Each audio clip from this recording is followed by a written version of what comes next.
All right. This is going to be a story of the first time that I got red pilled. Um, there were a few different times, and I don't really associate the red pill with women. I think that being red pilled is the deconditioning, okay? Deconditioning yourself from, societal conditioning. What society has convinced us all, systemically that, about what is really going on. Okay. So this happened this happened to me while I was in prison also.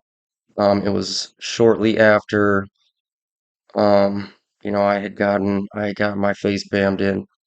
And so a little while later, I had been moved to a different dorm. Right. And in this dorm I had met, what came to be one of my best friends in this world. His name was Capone. In prison. We don't do government names in prison, obviously, so it's all nicknames. Capone. Now, during this time,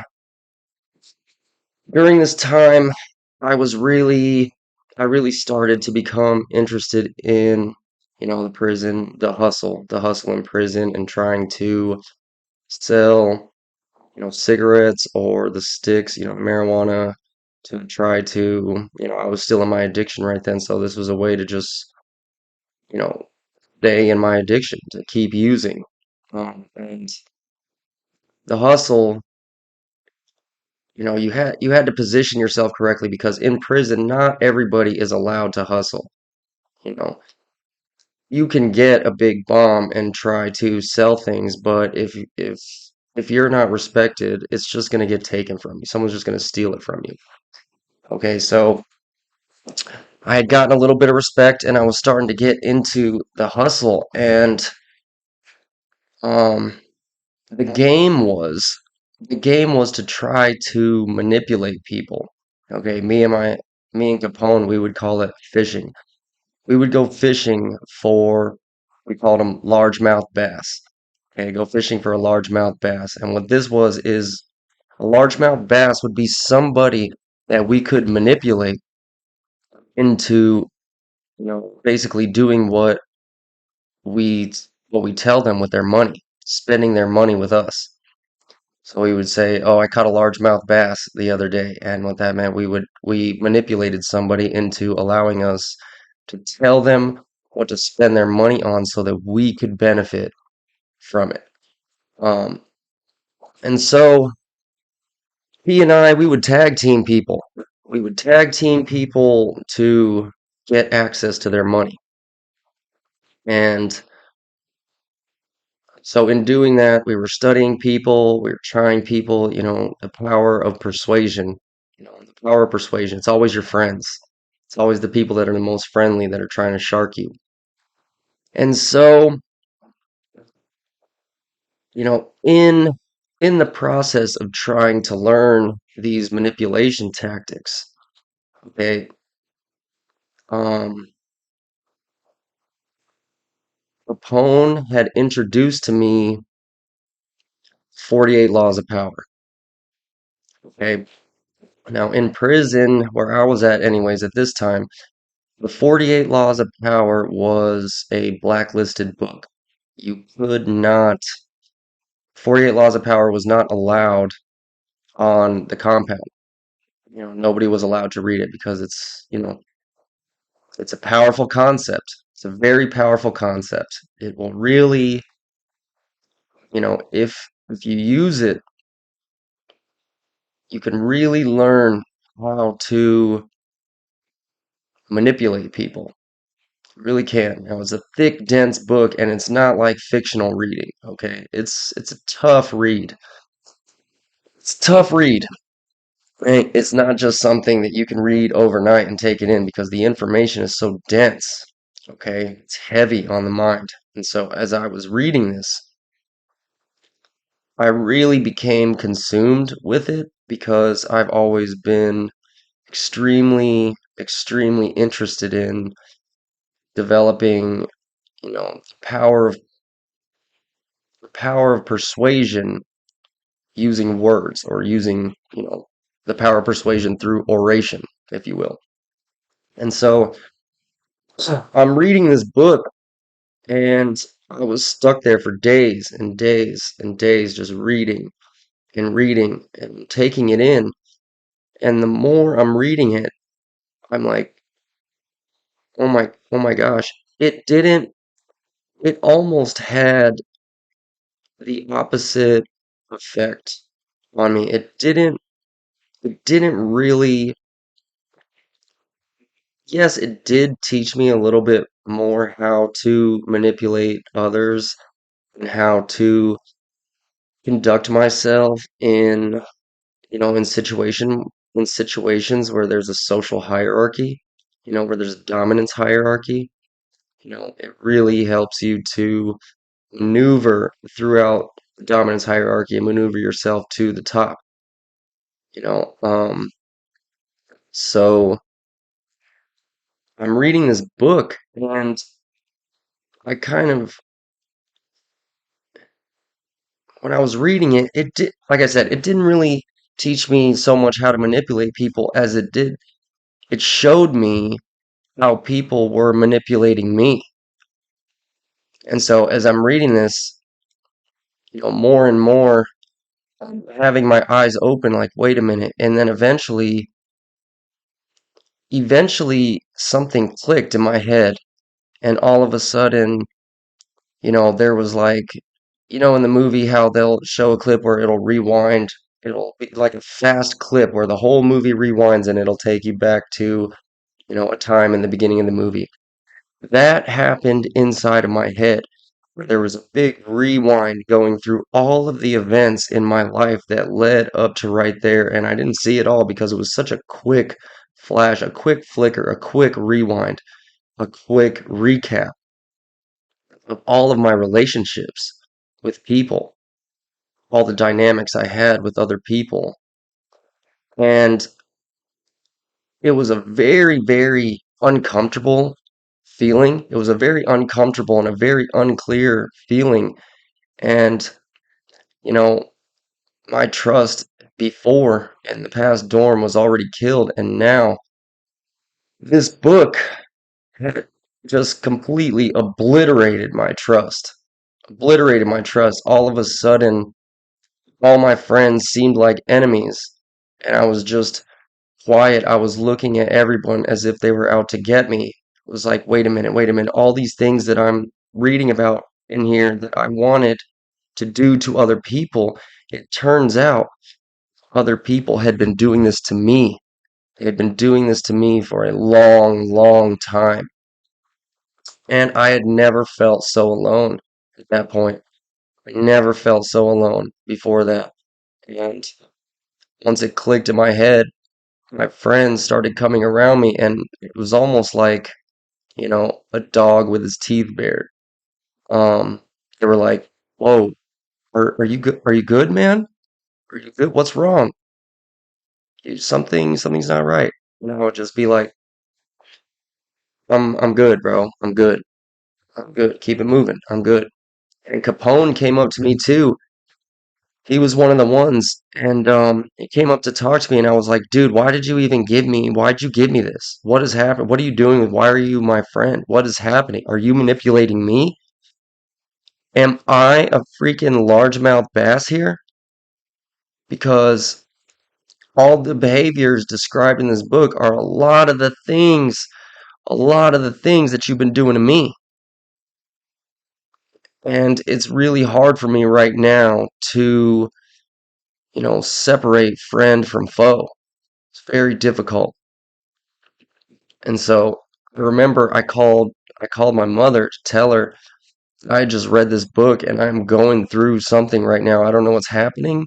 I don't know what's happening, but there's something isn't right. She was just like, "Oh, it's just in your head, you just need to calm down, go do some exercise, blah blah blah blah blah."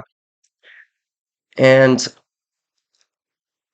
that was another very very pivotal moment where I realized that nobody that I know outside of prison is going to understand. They're not going to know what I'm talking about.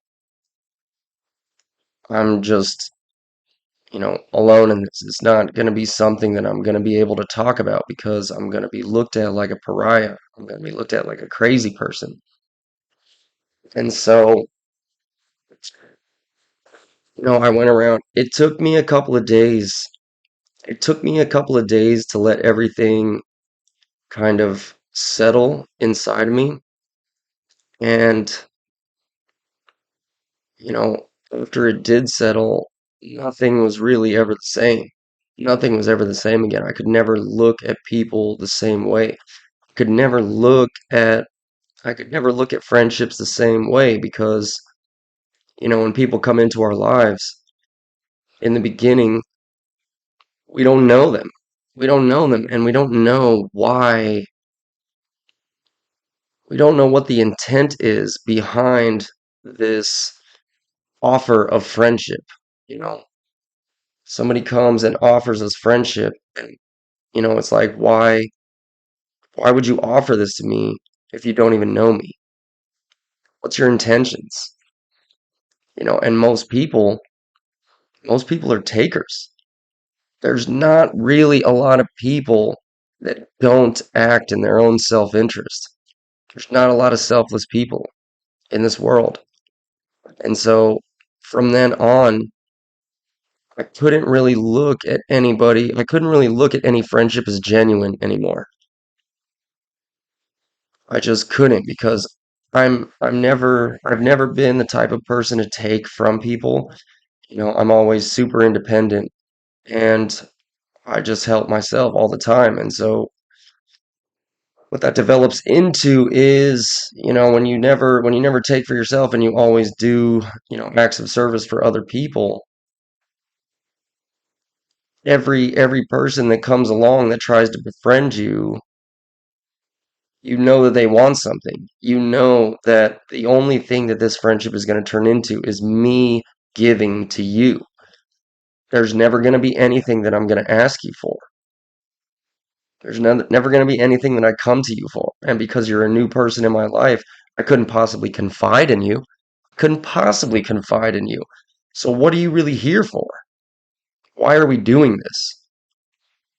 Why would I pretend, you know, why would I pretend that you're somebody that's important to me or that could be important to me? I could never really trust you. And and if you think that you can trust me, I kind of lose respect for you because I know that you're just naive. Number one, you're just naive. Number two, you haven't necessarily been betrayed, you know, which to me just is an indicator of a lack of life experience because the more you interact with people, the more you will be betrayed because ultimately, you know, human nature, everyone acts in their own self-interest. And if you're a person who's doing well and you're a person who has something to give, other people are going to show up to take from you. And if you haven't been betrayed or robbed in some type of way, it's an indicator that you don't really have anything of value to give. Otherwise, somebody would have tried to take it from you already, you know. And so this was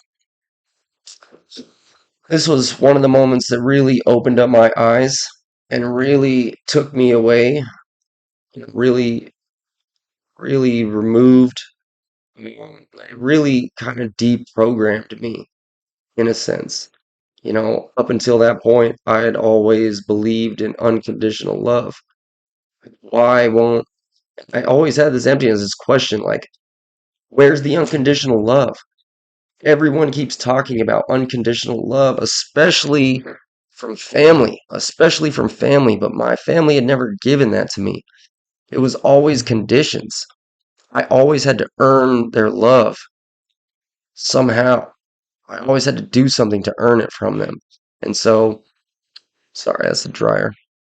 So when it was very confusing to me and also very frustrating when people would talk about the concept of unconditional love because I would always just they would talk about it and I would just think it's not really real. Unconditional love, that's not really real. And I know I'm not super duper smart. Why I don't understand why anybody isn't seeing why nobody's talking about this. Why are people continuously trying to push the concept of unconditional love?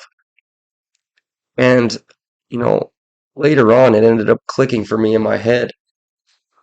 They're pushing the concept of unconditional love so that they could benefit from the law of reciprocity. They are lying. They are lying and they're lying to me and manipulating me. They are trying to convince me that their love is unconditional so that I will give them unconditional love also.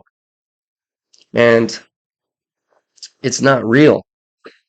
And this was a huge awakening for me, a huge awakening. And it was one of the things that, started to make me believe that love is not really a real thing. Maybe between some parents and their children, there's, you know, then love could be real, but even then, it's not conditional, okay? Or it's not unconditional. It's always conditional, you know. After a certain age, your parents, if you do them wrong enough, if you burn down their house and you kill their husband and you do a whole bunch of terrible things to them, eventually that love is going to go away. Okay? And by definition, that is conditional love. And so again, this was one of the red pill moments that I had. And there's nothing at this point, I do not believe that the red pill has anything to do with women. The red pill is the deconditioning, okay? The exit from the matrix. When you leave, when you leave behind societal conditioning, okay? And at that point, if you do, if you do take the red pill and you leave societal conditioning, you will be a pariah. You will be shunned and ostracized in society. People will be, they'll either be afraid of you or you will be a crazy person. And that's why it's very important. That's why it's very important, you know, to not try to red pill other people because they're not ready for it. And a lot of the time, it's going to blow up in your face. Okay? They're going to think that you're crazy. And then they're going to go tell all their friends that you're crazy. And so, if you are in the process of deconditioning, it's a heavy burden because it has to be a secret. You cannot talk about it with your loved ones because I'd be willing to bet your loved ones are still in the matrix. And if you tell them enough about this, they're gonna try to fix you. And and so I implore you, as heavy as it is, don't talk about it with your friends. Don't talk about it with your family. Seek somebody out on the internet who is already deconditioned and talk about it with them. If you need that badly to talk about it, don't go to the people in society to talk about this because it's going to blow up in your face. So that was my first red pill moment. There was another moment. Um, there was another couple of things that red pilled me. Also, another one in prison, but we'll get to that on another video. All right. Like the video, drop a comment, definitely subscribe. Um, and we'll be back with another one at another time. Thanks.